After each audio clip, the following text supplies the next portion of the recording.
Today on Larry King Now, online payments mogul Andy Khawaja. I did retail for quite a while as well. I knew you had Bernini clothes on Rodeo Drive. That's right. I did sell you a lot of stuff back then. We had customers from all around the world. And I see very interesting, different kind of credit cards, different banks. And I thought to myself, I'm like, Andy, why don't I build something that can be a gateway to the new generation of credit card transaction? What brought you to America? America is the land of opportunity, Larry. Did you come here with money? No, I came with nothing. Yeah, $27 in my pocket. Whoa, what was your first venture? I worked at, Wendy's. Really? Yes, Wendy's? Yes. Flipping burgers. But I was happy I had a job, I was very proud that at least I had a job to do. How many people worked for you? Worldwide, probably close to about 400. Plus, is the desire just to make money? No. My motivation is more about making a statement. All next on Larry King Now.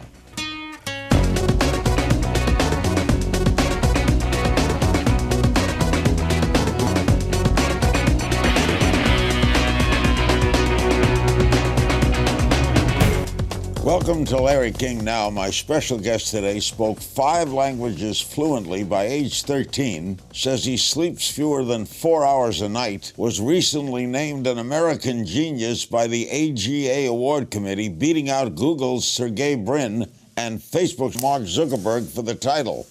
Andy Khawaja went from selling used Army bullet shells in Lebanon's civil war to creating a multi-billion-dollar empire, shaping the way we pay for things online across the world's borders and currencies. He reaches us through a charity auction. It's a pleasure to have you here, Andy. Thank you so much. Thank you, Larry. Thank you. It's a pleasure to be here myself. Let's check your life a little. Do you remember growing up in Beirut? I do, actually. Yes, I do. You left at what age? I left when I was probably around 12 years old, give and take, yes. What were the circumstances? Your family moved you where? My family moved me to Switzerland, and we lived in Switzerland for, give and take about 5 years. And then we moved to Germany for a year and a half. And Your then father to the was a US. businessman as well? Yes, he was, yes. What did he do? Yes. He was in the garment business, mostly manufacture, clothing for the Gulf region. And did he instill this love of business into you? I learned a lot from my father, traveling a lot and meeting, different business people all around the world and bringing product to countries that have an appetite to buy. So I kind of did learn a lot, the global business from my father. Yes, I did. What brought you to America? America is the land of opportunity, Larry. And hope brought me to America. And seeing what's out there, especially growing up, my first, 10, 12 years, being in Lebanon, and back then it wasn't that pleasant, was the civil war, very similar to what's going on in Syria these days. It was the Paris of the Middle East. Correct. That's right. Yes. It's coming back, I hope so, again. Yes. And how old were you when you got here? When I came to the U.S., probably I was 18, give and take. Yeah, around 18, 19. Did you go to school here? I went to Los Angeles City College, and I did the first year, and I dropped out. Did you come here with money? No, I came with nothing. Yeah, $27 in my pocket. Whoa, what was your first venture? That was pretty much tough. I ended up in New Jersey, and I worked at Wendy's. Really? Yes, Wendy's? Yes. Flipping burgers, and I got lucky, promoted to take the trash out, at the end of the night and get to wash the dishes. So, but I was happy I had a job, I was very proud that at least I had a job to do, and I was earning some money. You say that, I want to get this right, that Sure. you average 19-hour work days, 7 days a week, sleeping less than 4 hours a night. That's true, yes. Why? Larry, the business I do right now, we are very much global. But that's not a healthy way to live, though. Some people say it's not, but for me it works because I'm so self-motivated I can't even sleep at night. I consider sleeping to be a waste of time, to be honest with you. And I do my best to accomplish goals while other people are sleeping. I feel like I'm ahead of the game. No time to waste. I would love not to sleep at all. If possible. I'm curious. I want to know what's going on all the time, right? You know, and a lot of my friends, you know, ask me, say, Andy, how do you do it? I mean, you know, I don't drink much coffee. I exercise, and I have a very healthy lifestyle. So it just, I guess, genetic. It's just within in me. Is the desire just to make money? No, no. Honestly, you know, the whole desire, what keeps me going, and my my motivation into, you know, do what I do, is more about making a statement. I grew up in a very, you know, tough environment, and I've seen friends. You know, we have breakfast together. By lunchtime, I hear stories that they got hit by a sniper and they're gone. So life really wasn't that, you know, something that I can trust in a way, you know, because you're here today, you're gone within hours or within, you know, or within a day or two. And that taught me a lot since childhood, that, you know, do as much as you can do today, because you will be remembered by it, you know, when you're gone. You're driven by a survival mode? Absolutely, yes. Absolutely. Because we did a panel here Yeah. of sleep experts, and they all said that 4 hours is not enough. Not good. You will have a shorter life. You know, if my shorter life will come to the accomplishment of things can be, you know, can accommodate people when I'm gone, and people can remember me by when I'm gone, I'm happy to, you know, have that short life. Because who wants to have, you know, a long life? Well, they will never be remembered. That's important to you. Very important. Now, the Lebanese culture, as I understand it, and I know many, they're centered around family. True. You don't have family, right? You know, my family, they're scattered everywhere, you know, between the U.S., Canada, and Lebanon, and some in, you know, in South Africa. I mean, you're not married, no children? I have a son, you know. He's a wonderful boy. And with you? Yes, most of the time, absolutely. Is it true you spend, I hope this, you spend 320 nights a year in hotels? Honestly, I think I beat it this year. Yeah, a little bit more than that. So you have your own plane? I do have a couple jets, yes, and I do fly long distance, and sometimes I fly commercial because I'm very interested what people do, and I like to communicate with people. Andy's going to school me on the world of digital payments next. We're back with the extraordinary Andy Khawaja. Okay, before we talk about your e-commerce company, what is e-commerce? E-commerce, it's an electronic transaction. It means card not being present. It means when I enter my card number, it's entered either on a website or from a virtual device. Means the other party doesn't see the plastic. Why is that exciting to you?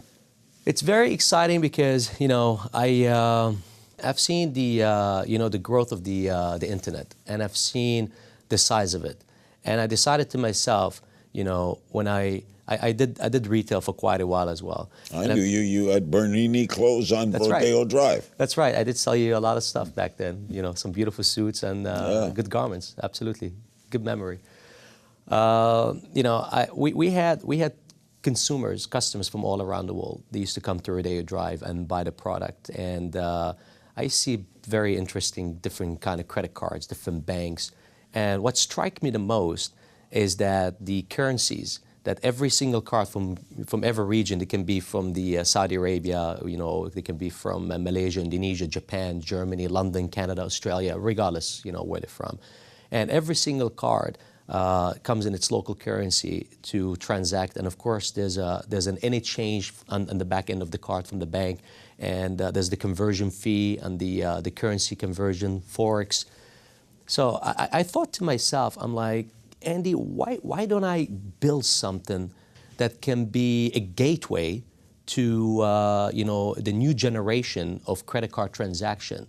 So basically, what it does now, this is the interesting. This is Allied Wallet. Correct, yes. That's your company, yes. Allied Wallet. Allied Wallet, that is correct. So this is the interesting part, and we talk about 12 years ago here, Larry, when I came up with this idea, and the idea is build a platform that can identify each bin. Bin, it's where the credit card bank issued from. Okay. So let's say you have U.S., you have Australia, you have Canada, Mexico. So the platform will identify where each bin been generated from and will direct it to that particular local jurisdiction where the bank is with that region, so there will be no forex exchange on it. How do people use Allied Wallet? Are they customers of Allied Wallet? Yes, we are. Like PayPal? Very similar to PayPal, but PayPal does more business to consumer. We are more B2B, more business to business. So we work more with websites, with IPSPs. So we act kind of like as a bank in the back end. Is it vulnerable to fraud? We build some of the most sophisticated fraud engine in the history of this business, and we have been multiple times rewarded for it. Our fraud ratio is extremely low. Our chargeback ratio is very, very low, because the trick here and the interest in eliminating fraud, it's massive. I mean, we're talking about 2014 was give and take about $400 billion in losses for credit card fraud worldwide. Hacking? Yes. I mean, fraud. People say, that's not me, I didn't do the transaction. You haven't had a problem with it? In the beginning, we did few until we realized what need to be done.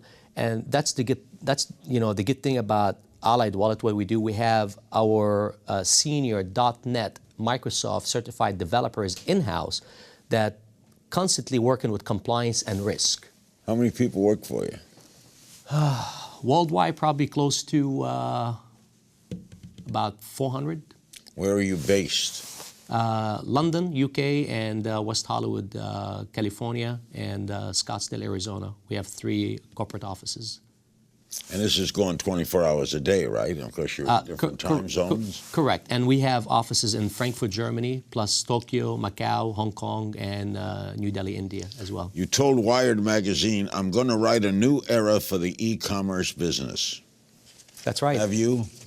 Yes. Yes, I have. I have done it. Absolutely, I did. And the reason why, I'm gonna go a little bit more in detail of this, so not many people understand the back end. Because PayPal has 173 million active users. Correct. And Allied Wallet, your company, has about the same. About 100. But we know PayPal more than we know Allied Wallet, because PayPal's consumer-driven. Correct. Right? Absolutely. And yes, that is absolutely correct. PayPal is more consumer-driven. I'm more business-driven. Who pays you? Who pays me? I don't get paid, Larry. Allied Wallet. That's right. Who pays Allied Wallet? We get paid from our merchants, and we get paid from the services we provide to eliminate fraud. And how many customers do you have? Merchants, thousands, thousands and thousands worldwide. When we come back, we're going to discuss the future of this technology, what's going to look like, and Andy's recent award, which he got a win over Google and Facebook's founders. Stick around. The company is Allied Wallet, right? Correct. The guest is Andy Khawaja, an extraordinary story. You sometimes take customer calls yourself, right? Absolutely, I love to do that. How many users do you forecast in 5 years? Allied Wallet, I would say over 200 million. Okay, you are working on a virtual shopping mall. Here's what you said. It's going to be better than Amazon or eBay. It'll be the largest shopping mall in the world with 1 billion users a day. They'll probably be ready in the summer of 2016.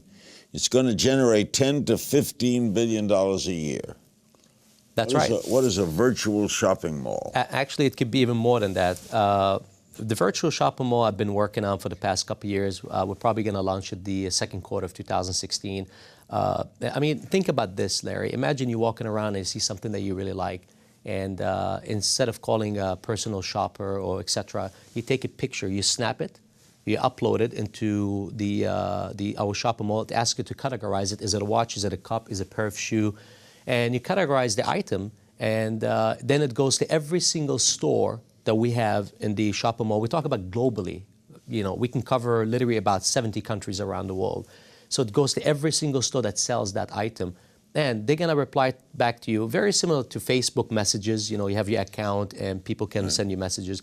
So they're going to reply back to you. You will only have the best 5 bids from the merchants. And if you accept, if this is the item you really want, because they can match it, and he said, this is the item, you can click proceed, and then the merchants will start betting lower price for you to buy it from them. So you're going to have merchants fighting for a lower price to sell it to you. And they have 24 hours to get the lowest price so you can accept. And if you accept, you click proceed, and within 24 hours, it can be shipped. Is there any business like this? Doesn't exist. Okay. To what extent do you see services like does Apple deal with you? Apple don't deal with me, but they built something very unique. I'm watching it. I'm not too thrilled with it personally, but I'm watching if there's going to be more changes to it. If it was on my platform, I would definitely add more features that can make it work better. Where are we all going to? Will we be able to put a fingerprint down and buy merchandise? You know what, Larry? It's happening right now. I had a platform on my end that will allow you to do this, but I decided not to put it out in the market till probably another maybe 12 months from now to improve the copy of the fingerprint. There's a lot of pattern that has to be added to. What about Bitcoin? Bitcoin is a very interesting concept, but the only thing with Bitcoin is that it keeps on fluctuating, which scares consumers. I wanted to add Bitcoin to my acceptance of payment, and I decided to hold off a bit because the fluctuation, it's kind of up and down too much. Are you a public company? That's the interesting question, actually. We just signed up with Merrill Lynch, and tomorrow there'll be a public announcement that we go on IPO. Yeah, 2016. It's a good first buy then, huh? Okay. I'll be online. You won an American Genius Award over Google's co-founder and Facebook's co-founder. How'd you feel? And the Entrepreneur of the Year, and the CEO of the Year. How'd you feel? I feel great about it. You think you're a world shaper? I'm an innovator. I like to create things, and I love creating things. And I do it, on my free time. I like to come up with ideas and put them to work. And that's something I think when you create something, at least once every few months, not once in a century, in a lifetime, it's worth an award. Is there anything about technology that scares you? There is one thing. It's just going way too fast. And the problem that I see out there, a lot of technology, it comes out, but there's not enough testing, debugging the codes on it, that once you have it out, consumers have it, then they call it back to debug the codes and re-deliver again. It's more of a statement, hey, we can deliver faster than you, but the product is not 100%. You also executive produced a reality show called Model Turned Superstar. Models from around the world compete for $1 million and starring roles in Hollywood films. Where is that? Is that? That's gonna be actually publicized online. We decided to push it till March of 2016 for multiple reasons, because we're selling the show overseas, and we managed to sell it quite a few countries already. You're changing the way we're going to watch TV too? It's true. Everything is turning more to be online, from television to TV shows, movies, reality shows. The whole world is going into the online. I mean, back in the days, you see people going to hotels, click the TV on. Now you see people sitting in lounges, even hotel rooms, they on the iPads or the iPhone watching the movie, watching the clips. Like we're doing right now. That's right. Absolutely. We'll talk China's standing in the online marketplace and the benefits of not being called the boss when we return. We're back with Andy Khawaja. What a story. You do business with people from all over the world. Ever been a funny cultural custom misunderstanding? You run into those things? I do quite a lot, and I'm not going to pinpoint regions, but yes, I do travel to some countries, and we end up having lunch for about 6-7 hours, which freaks me out. I can't do that. I'm there to do business, and we sit down and we have lunch, and we have to be polite first. We have to be polite because lunch from noon till 7 in the evening, and I'm like, I'm not here to be entertained. I'm here to execute. Is it true you discourage the word boss and employees? Your company uses buddy and members instead? Absolutely, absolutely. And that's something I learned because, I was an employee myself for a very long time, and I've seen how harsh it is to have the owner of the company to come in and don't give you, tap on the shoulder, good job, and the respect is everything. So I decided to build a unique infrastructure with my team members. I call them team, I never call them employees. And I like them to call me buddy. So when they come up to my office, hey buddy, how you doing? I look at him, I call them buddy as well. And we feel more like, like a team member, like we're working together, not as a boss and his employee being scared to report to him. You said you're the highest paid, you pay your employees higher. And what is a entry level, guy comes in to work for you, entry level? It depends on the qualification. I mean, we start from 50,000 up to give and take about $1 million a year. Dan Price, CEO in Seattle, works in credit card processing. He made waves by taking a pay cut, so his staff started at $70,000. What'd you think of that? I think that's nice of him. That's pretty good of him. But it's not only about paying. In Allied Wild culture, it's not only just how much you pay the staff, is what you can do for them. Means we give them stock option. We give large gifts away. We had one of our team member who won a brand new Mercedes convertible, which is about $80,000 car. We send 2 employees, staff members to the Caribbean, fully paid with a companion. The whole vacation is paid on us. And why do you do that? Because I want them to feel that they're part of something good, that they work in to receive unique bonuses in return. I like that. Okay, I want to get this right. We had a Black Friday here in America. Okay. On China's version of that day, a single online store raked in 3 times as much as all of America's online Black Friday shopping combined. $14 billion in Chinese online shopping, $1 billion in the first 8 minutes. What's China's role in all of this? You ask me who the company is? I would say Alibaba, backed up by Alipay. They've done $14.8 billion in one day, which is about 100,000 transactions per, I'd say, per hour. How far ahead is China? I wouldn't say they're far ahead anywhere, but when you have one company, like for example, let's say eBay, when you have eBay dominate 90% of the whole market and everybody shops on eBay, if you have only eBay in America, America will do maybe 30 billion a day because everybody will buy on eBay and eBay will do 30 billion a day. But, Alibaba is the dominator of the Chinese market. And don't forget, I mean, it's mostly Chinese government owned. So you're trying to compete with a company owned by the Chinese government. It's very difficult. And it's a must to use. So that's the difference between publicly a company owned by an individual or a company owned majority by the government itself. Okay, we're going to play a little game of, I'll just throw questions at you. Okay. What's the best place in the world to do business? I'd say Japan. Your proudest moment? The moment that I see my, my team members, proud of the company and achieve their goals. Is there a thing you must agree on before doing business with somebody? Yes, understanding. A lesson someone can take from your story? The struggle I've been through and the downtime I had and to learn from my mistakes. Longest stretch of time you've been awake? I'd say probably 22 hours. Quality in people you treasure the most? People who has a lot of respect and they do more for others.